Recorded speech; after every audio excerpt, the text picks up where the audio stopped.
नमस्कार दोस्तों, इकोनॉमिक्स में आप सभी का स्वागत है। तो चलते हैं हम लोग आज अपने नेक्स्ट चैप्टर की तरफ, जिसका नाम है कंट्रोलिंग। कंट्रोलिंग का मतलब क्या होता है? Controlling is the process of comparison of actual performance with plan performance, finding out deviations and taking corrective actions. यानी जब हमने प्लानिंग, ऑर्गेनाइजिंग, स्टाफिंग, डायरेक्टिंग ये फंक्शंस परफॉर्म कर लिए, अब बारी है कि जो हमने प्लान परफॉर्मेंस थी हमारी, कि हमने जो ऑब्जेक्टिव सेट किए थे, हमने टारगेट सेट किए थे, प्लान सेट किए थे, तो अब हमारी एक्चुअल परफॉर्मेंस उससे कितना मैच खाती है। वो हम एक्चुअल परफॉर्मेंस क्या प्लान परफॉर्मेंस जितनी अचीव कर पाए या नहीं कर पाए। अगर नहीं कर पाए तो क्या डिफरेंसेस आए, उन डिफरेंसेस को फाइंड करना, यानी डिविएशंस को फाइंड करना, उनका कारण पता लगाना और फिर करेक्टिव एक्शन लेना, यानी ये जो एक सही सॉल्यूशन इंप्लीमेंट करना कि भाई उस प्रॉब्लम को किस तरह से सॉल्व किया जा सकता है। ये सब कुछ हमारा कंट्रोलिंग फंक्शन होता है। कंट्रोल में भी दो टाइप के कंट्रोल्स होते हैं, एक होता है स्ट्रेटेजिक कंट्रोल, एक होता है ऑपरेशनल कंट्रोल। स्ट्रेटेजिक कंट्रोल का मतलब क्या होता है? Checking out plans and policies. Plans and policies check करने का मतलब हो सकता है कि हमने जो प्लान सेट किए थे वो प्लान्स में ही कुछ गड़बड़ हो। हमारी एक्टिविटीज अच्छी थी, हमने जो भी है अपने मेहनत पूरी करी, लेकिन हो सकता है कि उन प्लान्स में ही कुछ ओवर वैल्यू या अंडर वैल्यू रह गए प्लान्स हमारे। फॉर एग्जाम्पल, हमने 100 यूनिट का टारगेट सेट किया। अब 100 यूनिट का टारगेट हमारे जो गिवन रिसोर्सेज है और जो गिवन मैन पावर है उसके अंदर अचीव करना सपोज पॉसिबल नहीं था, क्योंकि अगर बहुत ज्यादा कम यूनिट्स, बहुत ही कम यूनिट्स हमारे बने हैं तो हमें इतना तो आइडिया लग जाएगा कि वो शायद प्लान्स ही हमने ओवर वैल्यू कर लिया कि यार नहीं 100 यूनिट अचीव नहीं कर सकते थे हम लोग, फिर भी हमने टारगेट सेट कर लिया था। तो वो वहां पे स्ट्रेटेजिक कंट्रोल का मतलब। या फिर ऐसा भी हो सकता है कि 100 यूनिट का हमने टारगेट सेट किया था, हमने बना ली 130 यूनिट्स। अब 130 यूनिट्स बना लिए मतलब हो सकता है कि हमने प्लान्स ही कम के सेट किए, प्लान्स को अंडर एस्टिमेट किया। तो यहां पे काम आता है स्ट्रेटेजिक कंट्रोल, यानी ये पता लगाना कि हमारे प्लान्स एंड पॉलिसीज कितने एक्यूरेट हैं। देन हमारे पास आता है ऑपरेशनल कंट्रोल, और ऑपरेशनल कंट्रोल का मतलब होता है चेक ऑन मैनेजरियल एक्टिविटीज, यानी हमारे जो काम है, हम जो हमारे जो डिविएशंस आए एक्चुअल परफॉर्मेंस और स्टैंडर्ड परफॉर्मेंस में, या तो वो उनका कारण क्या है कि मतलब वर्कर्स ने काम नहीं किया, या जो भी एक्टिविटीज में हमारी की वजह से हमारे डिविएशंस हुए उन एक्टिविटीज पे चेक करना, वो चीज होती है ऑपरेशनल कंट्रोल। अब हम लोग देखते हैं इंपॉर्टेंस ऑफ कंट्रोलिंग। कंट्रोलिंग की क्या इंपॉर्टेंस है? Controlling helps in achieving goals. होता क्या है कि कंट्रोलिंग में हम प्लान्ड परफॉर्मेंस और एक्चुअल परफॉर्मेंस को कंपेयर करते हैं। अब ये काम टाइम टाइम पे कंटिन्यूअसली किया जाता है, तो उससे हमें टाइम पे ही पता लग जाएगा कि हम अपने प्लान से कहीं डिविएट तो नहीं हो रहे। अगर वो डिविएट हो रहे हैं हम तो उसी समय हम लोग एक करेक्टिव एक्शन लेंगे, यानी उसी समय उस प्रॉब्लम को सुधारने की कोशिश करेंगे। तो हमारे जो भी है हम अपने पाथ से, हम अपने प्लान से भटकेंगे नहीं। तो इसलिए कंट्रोलिंग की मदद से हम गोल्स अचीव कर सकते हैं।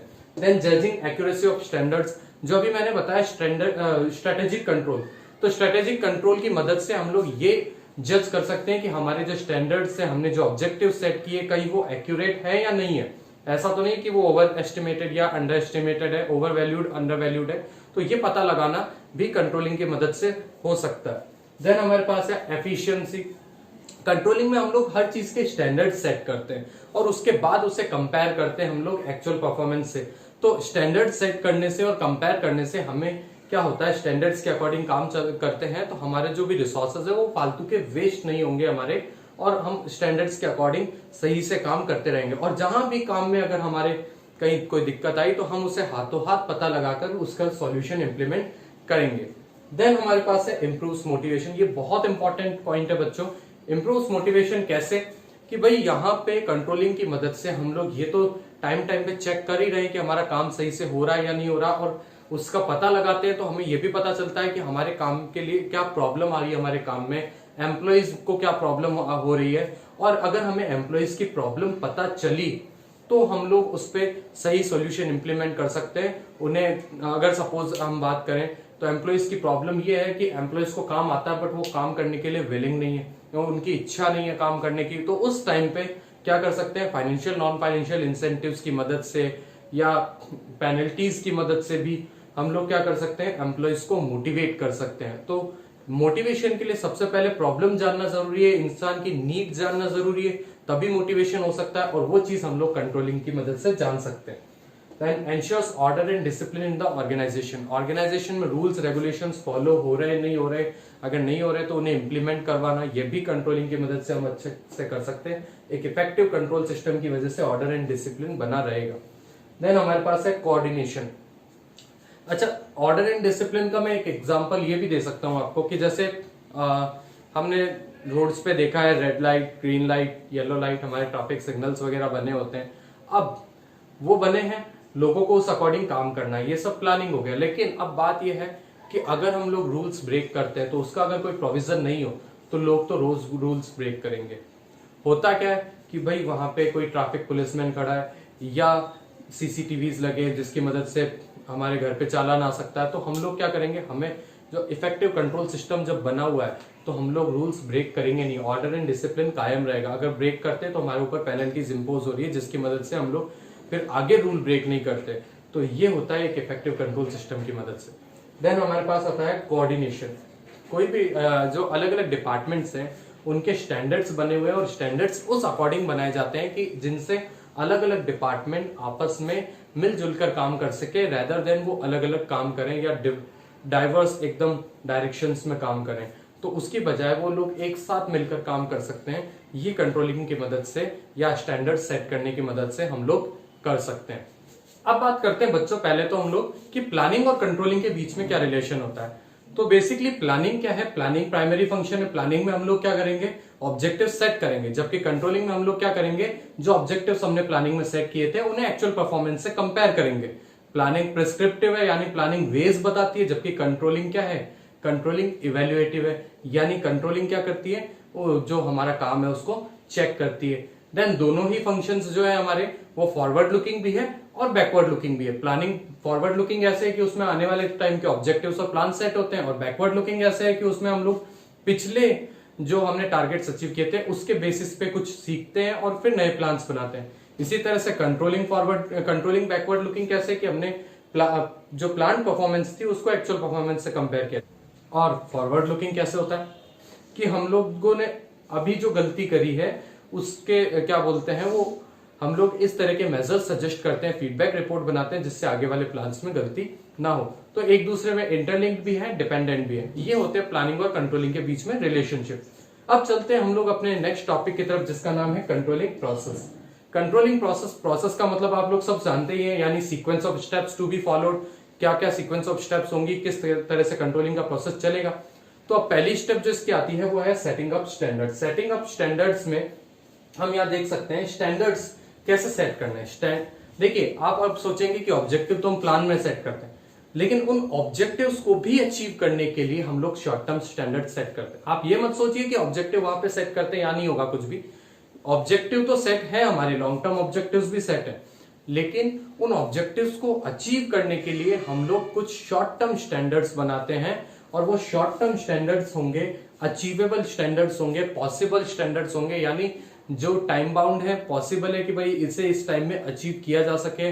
कोई एकदम इम्पॉसिबल से स्टैंडर्ड हम लोग सेट नहीं करेंगे। इसका एक एग्जांपल देता हूं आप लोगों को कि जैसे आपका ऑब्जेक्टिव है बोर्ड एग्जाम के अंदर नंबर लाना, लेकिन उसके लिए क्या करते हैं हम कि उसके लिए आपका टाइम पे हम लोग क्लास टेस्ट लेते हैं और क्लास टेस्ट में चेक करते हैं आपकी परफॉर्मेंस। तो हमने जो स्टैंडर्ड सेट किए आपके क्लास टेस्ट वाले के मार्क्स के बेसिस पे हम लोग आपकी परफॉर्मेंस चेक करेंगे, तो वो एकदम शॉर्ट टर्म स्टैंडर्ड्स बनाते हैं ताकि क्या हो, एक एक चैप्टर के बाद टेस्ट लिया तो हाथों हाथ उसी टाइम पता चलता जाए कि बच्चा कहीं अपने प्लान से डिविएट तो नहीं हो रहा, अपने पाथ से डिविएट तो नहीं हो रहा। तो इसलिए स्टैंडर्ड सेट किए जाते हैं जो शॉर्ट टर्म होते हैं और अचीवेबल होते हैं, फिजिबल होते हैं। देन हमारे पास सेकंड स्टेप आती है मेजरमेंट ऑफ परफॉर्मेंस, यानी परफॉर्मेंस को मेजर करना। अब परफॉर्मेंस को मेजर करने का तरीका अलग अलग हो सकता है। परफॉर्मेंस को मेजर करने का कोई भी फिक्स प्री डिफाइंड वे या सॉल्यूशन नहीं होता। हर टाइप के परफॉर्मेंस को मेजर करने के अलग अलग तरीके हो सकते हैं। हमारे पास क्वालिटेटिव और क्वांटिटेटिव मेजर्स हो सकते हैं। अब बात करें क्वांटिटेटिव परफॉर्मेंस को मेजर करना थोड़ा इजी पड़ता है, लेकिन क्वालिटेटिव परफॉर्मेंस को मेजर करना थोड़ा मुश्किल है, क्योंकि उसके लिए कोई फिक्स मेजर्स बन ही नहीं पाते। ठीक है, फिर भी मैं एग्जांपल देता हूं। जैसे क्वांटिटेटिव परफॉर्मेंस की हम बात करें तो जैसे ऑर्गेनाइजेशन की सॉल्वेंसी या लिक्विडिटी फाइंड करनी होती है, तो आप लोगों ने अकाउंटेंसी में पढ़ा है liquidity ratio, solvency ratio, profitability ratios. तो इन रेशियोज की मदद से आप ऑर्गेनाइजेशन की फाइनेंशियल पोजीशन को एकदम करेक्टली डिपिक्ट कर सकते हो। तो ये भी मेजरमेंट ऑफ परफॉर्मेंस है रेशियोज के थ्रू। देन हम क्वालिटेटिव परफॉर्मेंस की बात करें तो हम ये देख सकते हैं कि ऑर्गेनाइजेशन के एम्प्लॉइज कितने खुश हैं। अगर वो खुश हैं तो हमारे ऑर्गेनाइजेशन में कुछ अच्छी क्वालिटी है, वर्किंग के पैरामीटर्स सही है। ऑर्गेनाइजेशन के कस्टमर्स कितने खुश हैं, उनका फीडबैक कितना अच्छा आता है, उसी बेसिस पे हम लोग जान सकते हैं कि ऑर्गेनाइजेशन के जो वैल्यूज है वो कैसी है मार्केट के अंदर। तो ये होते हैं कुछ क्वालिटेटिव मेजर्स। देन हम जब हमने परफॉर्मेंस को मेजर किया, उसके बाद नेक्स्ट स्टेप आती है comparison between actual performance and plan performance. यानी हमारी जो हमने प्लान सेट किए थे और जो एक्चुअल परफॉर्मेंस आई है उनको हम कंपेयर करते हैं और ये देखते हैं कि कहीं कोई डिविएशंस तो नहीं है। फॉर एग्जांपल हमने 100 यूनिट का टारगेट सेट किया था, अभी हमने 80 यूनिट अचीव करे, यानी 20 का नेगेटिव डिविएशन आया। अगर हमने 120 यूनिट अचीव किए तो 20 का पॉजिटिव डिविएशन आया, या 100 यूनिट ही अचीव किए तो कोई डिविएशन नहीं है। अब बात यह है बच्चों कि अक्सर लोग सोचते हैं कि नेगेटिव डिविएशंस आने पे ही हमें एनालिसिस का जो अगली स्टेप है एनालिसिंग डिविएशंस, यानी हमें ये पता लगाना है कि डिविएशंस के कारण क्या है। बट ये ऐसा नहीं होगा। अगर आपके पॉजिटिव डिविएशंस भी आते हैं तो आपको कंट्रोलिंग जारी रखनी है, क्योंकि पॉजिटिव डिविएशंस के टाइम पे आपका स्ट्रेटेजिक कंट्रोल काम आएगा। कहीं ऐसा तो नहीं कि हमारे पॉजिटिव डिविएशंस इसलिए आए कि हमारे प्लान्स ही अंडर वैल्यूड थे, हमने प्लान्स ही थोड़े कम आके थे, तो इसलिए आपको जो कंट्रोलिंग है वो सिर्फ और सिर्फ नेगेटिव डिविएशंस के टाइम नहीं, पॉजिटिव डिविएशंस के टाइम पे भी रखनी है। और अगर कोई डिविएशन नहीं आता तो आपका क्या बोलते हैं वो स्टेप जो है वो वही कंप्लीट हो जाती है, यानी कंपैरिजन में कंप्लीट हो जाती है। बट अगर आपका डिविएशन आता है तो हम लोग फिर नेक्स्ट स्टेप में चलते हैं। अब मैं सबसे बड़ी बात एक और चीज आपको बताऊं कि पॉजिटिव और नेगेटिव डिविएशन हमने एनालिस की। अब हम लोग नेक्स्ट स्टेप पे तब जाते हैं, पहले हम लोग देखते हैं कि डिविएशंस कितने। अगर इग्नोरेबल डिविएशंस है, जैसे 100 यूनिट का टारगेट था और 98 यूनिट्स अचीव हो गए या 99 यूनिट्स हो गए अचीव, तो जो इग्नोरेबल अगर डिविएशन है तो हम अपनी स्टेप को वहां पे खत्म कर सकते हैं। बहुत ज्यादा हम लोग एनालिसिस नहीं करेंगे कि वो डिविएशन 1 का भी आया तो क्यों आया, ठीक है। अकॉर्डिंग टू ऑर्गेनाइजेशन भी डिफर करेगा। तो ये बात होती है कि मतलब अगर आपके डिविएशन इग्नोरेबल है तो आप उसे टॉप मैनेजमेंट के नजर में भी नहीं डालते या उसको इग्नोर कर सकते हो। बट अगर आपके डिविएशन इग्नोरेबल नहीं है तो आप उनका एनालिसिस अच्छे से करोगे। जो नेक्स्ट स्टेप हमारे सामने आएगी वो आएगी एनालाइजिंग डिविएशंस। एनालाइजिंग डिविएशंस का मतलब है हम लोग डिविएशंस का पता लगाएंगे कि उनका कारण क्या है आखिर, और वो डिविएशंस हुए तो क्यों हुए। इसमें हमारे पास दो मेथड्स हैं, एक है क्रिटिकल पॉइंट कंट्रोल और दूसरा है management by exception. Critical point control में क्या करते हैं हम लोग, कुछ की रिजल्ट एरियाज फिक्स करते हैं, यानी कुछ हमने important aspects important areas fix कर दिए कि ऑर्गेनाइजेशन में अगर इन डिपार्टमेंट्स के अंदर या इन एरियाज के अंदर इन जो हमारे एस्पेक्ट्स के अंदर अगर कोई प्रॉब्लम आती है, कोई डिविएशन आता है तो हमें ध्यान देना है, और दूसरे एरियाज के अंदर अगर कोई डिविएशन आता है तो हमें ध्यान नहीं देना। वो चीज होती है की रिजल्ट एरियाज फिक्स करना। फॉर एग्जांपल एक ऑर्गेनाइजेशन में प्रोडक्शन की कॉस्ट अगर बढ़ती है तो वो ऑर्गेनाइजेशन के लिए थोड़ा दिमाग लगाने वाली चीज है कि प्रोडक्शन की कॉस्ट किस तरह से बढ़ी है, या हमारे क्या बोलते हैं रॉ मटेरियल्स की कॉस्ट बढ़ी है तो वो क्यों बढ़ी है, वो या वो चीज हमारी फिर भी थोड़ा दिमाग लगाने लायक है, क्योंकि उसके ऊपर हमारा पूरा प्राइसिंग स्ट्रेटेजी डिपेंड करेगी। लेकिन अगर पोस्टल चार्जेस बढ़ गए, अब पोस्टल चार्जेस का इतना ज्यादा फर्क तो पड़ नहीं रहा हमारे, तो हम उसमें टाइम वेस्ट क्यों करें कि पोस्टल चार्जेस क्यों बढ़े। हाँ, वो बात अलग है कि अगर किसी का बिजनेस ही कोरियर या पोस्ट का हो तो वो एक अलग एस्पेक्ट आता है। बट फिर भी हम एक एग्जांपल ले सकते हैं कि कुछ की रिजल्ट एरियाज फिक्स करें हमने कि हमारे इंपॉर्टेंट एरियाज ये हैं, इन पे हमें ध्यान देना है, तो इनमें डिविएशंस आएंगे तो हम ज्यादा फोकस करेंगे, दूसरे एरियाज में डिविएशंस आते तो उतना फोकस नहीं करेंगे। ये होता है क्रिटिकल पॉइंट कंट्रोल। दूसरा मेथड आता है हमारे सामने management by exception. Management by exception में हम लोग क्या करते हैं, डिविएशन टॉलरेंस लिमिट्स फिक्स कर देते हैं। डिविएशन टॉलरेंस लिमिट्स का मतलब कि भाई इतने तक डिविएशन आएगा तो हम ध्यान नहीं देंगे, उससे ज्यादा आएगा तो हम लोग उस पर ध्यान देंगे, उस पे करेक्टिव एक्शन लेंगे। फॉर एग्जांपल हमने 10 का डिविएशन टॉलरेंस लिमिट फिक्स किया कि भाई 100 में 90 तक होगा तो हम लोग इतना ध्यान नहीं देंगे, या 110 तक होगा तो नहीं। लेकिन इसके बियॉन्ड अगर इस रेंज के बियॉन्ड अगर इस रेंज से ज्यादा कोई डिविएशन आता है तो हमें ज्यादा एनालिसिस करना, उसका कारण पता लगाना है। ये जो काम होता है ये मैनेजमेंट बाय एक्सेप्शन होता है। जैसे 100 में से 90 हुआ, ध्यान नहीं दिया, 95 हुआ, ध्यान नहीं दिया, 97 हुआ, ध्यान नहीं दिया, 105 हुआ, ध्यान नहीं दिया, 118 हो गया, हमने कंट्रोलिंग करी, हमने एनालिसिस किया डिविएशंस का। अगर हम बात करें हमारे 85 हो गया, हमने एनालिसिस किया डिविएशंस का। तो ये जो स्टेप होती है ये होती है एनालाइजिंग डिविएशंस। अब एनालाइजिंग डिविएशंस के बाद जो नेक्स्ट स्टेप हमारे सामने आती है वो नेक्स्ट स्टेप होती है टेकिंग करेक्टिव एक्शन। यानी इसके बाद जो हमारी फिफ्थ स्टेप आ रही है वो फिफ्थ स्टेप है टेकिंग करेक्टिव एक्शन। यानी हम लोग करेक्ट एक्शन लेंगे कि हमारे जो डिविएशंस आए उसके कारण क्या थे, उसका हमने पता लगाया, टॉप मैनेजमेंट को रिपोर्ट भी भेजी और फिर उन डिविएशंस का कारण पता लगाकर उसका जो सॉल्यूशन है वो इंप्लीमेंट किया। फॉर एग्जांपल मैं एक छोटा सा एग्जांपल देता हूं, मैंने मोटिवेशन और ट्रेनिंग दोनों पढ़ाया। तो सपोज हमारे डिविएशंस का कारण ये था कि हमारे वर्कर्स स्किल्ड नहीं थे, उन्हें मशीन्स वगैरह ऑपरेट करना नहीं आता। तो यहाँ पे क्या सॉल्यूशन इंप्लीमेंट किया जाएगा, यहाँ पे करेक्टिव एक्शन होगा कि उन्हें ट्रेनिंग दी जाए। और अगर सपोज डिविएशंस का कारण ये था कि हमारे वर्कर्स जो है वो काम करना नहीं चाहते थे, वो अपना 100% दे नहीं रहे थे, तो वहां पे करेक्टिव एक्शन क्या होगा, उन्हें मोटिवेट किया जाएगा। तो ये इस तरह से हम लोग करेक्टिव एक्शन लेंगे। और उसके बाद जो लास्ट चीज होती है हमारे सामने वो होती है फीडबैक। फीडबैक मतलब एक रिपोर्ट तैयार की जाएगी और टॉप लेवल मैनेजमेंट को सेंड की जाएगी कि हमने क्या हमारी प्लान परफॉर्मेंस थी, क्या हमारी एक्चुअल परफॉर्मेंस आई, क्या मेजरमेंट हुआ, कितने डिविएशंस आए, उनके कारण क्या थे और क्या सॉल्यूशन उस पर इंप्लीमेंट किया जाए, ताकि उस फीडबैक रिपोर्ट के बेसिस पे जो हमारे आने वाले साल के प्लान्स हैं वो तैयार हो सके और आने वाले साल में हम वही गलतियां रिपीट ना करें जो अभी करते आ रहे हैं।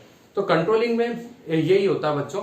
और एक और मेन बात, कंट्रोलिंग कंटिन्यूस होगी, कंट्रोलिंग टाइम टाइम पे की जाएगी। ऐसा नहीं कि आज प्लान सेट किए साल भर बाद ही कंपेयर करना, नहीं, हम लोग टाइम टाइम पे हम लोग, इसीलिए मैंने कहा शॉर्ट टर्म स्टैंडर्ड सेट करेंगे, टाइम टाइम पे चेक करते रहेंगे। जहां भी पाथ से डिविएट हुए वही सॉल्यूशन इंप्लीमेंट किया। जैसे आपके स्कूल में होता है टाइम टाइम पे क्लास टेस्ट, प्री बोर्ड वगैरह लिए जा रहे हैं, टाइम टाइम पे आपकी परफॉर्मेंस चेक हो रही है। जहां पे भी आपने गलती की वहीं पे आपको टीचर आपका जो है वो आपको प्रॉब्लम का सॉल्यूशन बताएगा कि आप यहाँ पे गलती कर रहे हो, यहाँ आप गलत जा रहे हो, इस प्रॉब्लम को आप सुधारो ताकि आपका बोर्ड में अच्छे से हो सके। और अगर ये कंट्रोलिंग स्टेप नहीं होगी तो it will and up in resulting in huge losses for the company. यानी अगर बात करें, अगर कंट्रोलिंग स्टेप हम लोग नहीं अपनाते टाइम टाइम पे, तो क्या होगा, एंड में जाकर बहुत लॉसेस सफर करने पड़ेंगे और कंपनी उससे वापस उबरने में भी बहुत मुश्किल होगी कंपनी को। तो बच्चों कंट्रोलिंग चैप्टर में इतना ही है। तो आज हमारी जो फर्स्ट बुक है वो कंप्लीट होती है। कल हम लोग क्या करेंगे, कल हम लोग डायरेक्टिंग और कंट्रोलिंग चैप्टर की केस स्टडीज का एक वीडियो रखेंगे और उसके बाद हम लोग 9 चैप्टर स्टार्ट करते हैं। तो आज का वीडियो आपको कैसा लगा, अगर अच्छा लगा हो तो लाइक कीजिए, आपके जो भी डाउट्स हैं हमें कमेंट सेक्शन में लिखकर बताइए और प्लीज चैनल को सब्सक्राइब कीजिए, वीडियो को शेयर कीजिए और बेल आइकन को भी प्रेस कर दीजिए। Thank you.